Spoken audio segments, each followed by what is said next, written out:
আপনি সব পারেন, আমি তো কিছুই পারি না। আপনি সব বাবার বাড়িতে শিখে এসেছেন, যত সব। হ্যাঁ, কি হয়েছে? আর বলে না, তোমার মা বলে আমি নাকি বাবার বাড়িতে কিছু শিখে আসিনি, উনি সব শিখে আইছে। এই শাশুড়ি মার সাথে কেউ এইভাবে ব্যবহার করে? শাশুড়ি মার সাথে কিভাবে ব্যবহার করতে হয় আমি তোমাকে শিখিয়ে দিচ্ছি। বসো, ওঠো। ধরো তুমি শাশুড়ি, আমি বৌমা। আমি শাশুড়ি আর তুমি বৌমা? হ্যাঁ, ধরো 1 মিনিট। বলেন মা, কি করব?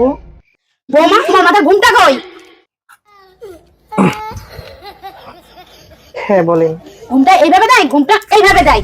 শাশুড় আছে বাড়িতে, শ্বশুর আছে বাড়িতে, তাদের কি মুখ দেখাই পারো না নাকি? আমার এক গ্লাস জল দাও। কি এদিনও আমার দেখতে হচ্ছে? হ্যাঁ, বাড়িতে কি একটা গ্লাস নেই নাকি? আমার ছেলে কি ইনকাম করে না যে আমার বোতলে জল দিচ্ছ?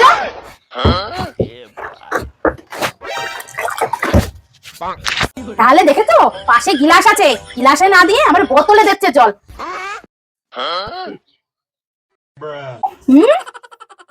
গরম জল দিলে কেন? বাড়িতে ফ্রিজ নেই? আমার ছেলে কি ইনকাম করে না? হ্যাঁ, ঠান্ডা জল নেই ফ্রিজে? ঠান্ডা জল কি তুমি একা খাবা? কেন একটু ঠান্ডা জল দেওয়া যায়নি?